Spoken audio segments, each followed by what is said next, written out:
पत्थर को भी पानी बना दे अगर परिश्रम करे तो। आज आप देख रहे हैं दुनिया में, आप देख करके आश्चर्यचकित होते हैं, देख करके आश्चर्यचकित होते हैं कि ये कैसे बना होगा।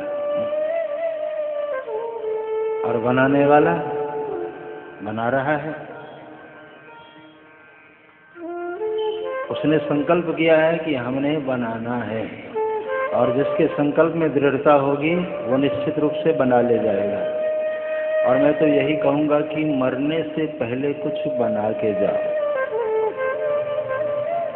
मरने से पहले एक इतिहास बनाओ, जाने से पहले एक इतिहास बनाओ, ताकि जाने के बाद भी लोग याद करें। तो संकल्प में दृढ़ता होनी चाहिए।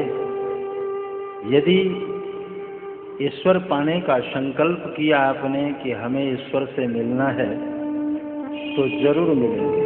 आवश्यकता है चलने की। हमें 2-4 सीढ़ी चढ़ पाते हैं, पांव फिसल जाता है, फिर नीचे की ओर चले जाते हैं। ये नहीं कि उठ करके फिर प्रयास करें। एक बार यदि अवरोध आ गया, एक बार कोई लाल बत्ती हो गई, तो वहीं से वापस हो जाते हैं। होना क्या चाहिए? लाल बत्ती तो आएगी, चलते रहना। चलोगे तो एक दिन सफलता मिलेगी। तो ये 9 साधन हैं। इसमें यम, नियम, आसन, प्राणायाम, प्रत्याहार, धारणा, ध्यान, समाधि, जिसमें जानकी जी 5 सीढ़ी तक की यात्रा कर चुके हैं। पहली सीढ़ी क्या है? माता पिता की आज्ञा पालन करना, गिरजा पूजन, जननी पठाई, माता पिता की आज्ञा के अनुसार आई, पहली सीढ़ी। गुरुजनों का आदर किया, दूसरी सीढ़ी। सरोवर में स्नान किया, तीसरी सीढ़ी। और श्रद्धा के साथ गिरजा जी के मंदिर में पूजन करने के लिए गई, चौथी सीढ़ी। और श्रद्धा जहाँ आ जाए वहाँ विश्वास भी आ ही जाते हैं, क्योंकि दोनों में अभिन्नता है। भवानी शंकरौ वंदे श्रद्धा विश्वास रूपिणौ।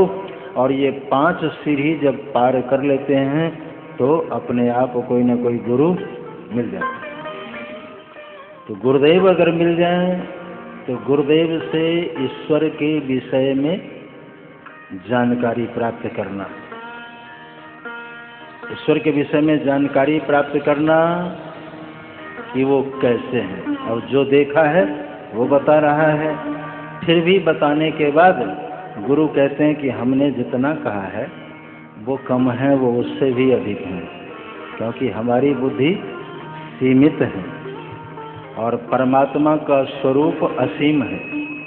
तो असीम को हम सीमित बुद्धि में लाने की चेष्टा करेंगे, ये तो एक दुस्साहस ही होगा। लेकिन फिर भी लोगों ने कहा है। रामायण में एक पंक्ति है, बहुत सुंदर पंक्ति। सब जानत प्रभु प्रभुता सोई, सब जानत प्रभु प्रभुता सोई, सब जानत प्रभु प्रभुता सोई, सब जानत प्रभु प्रभुता सोई। तदपि कहे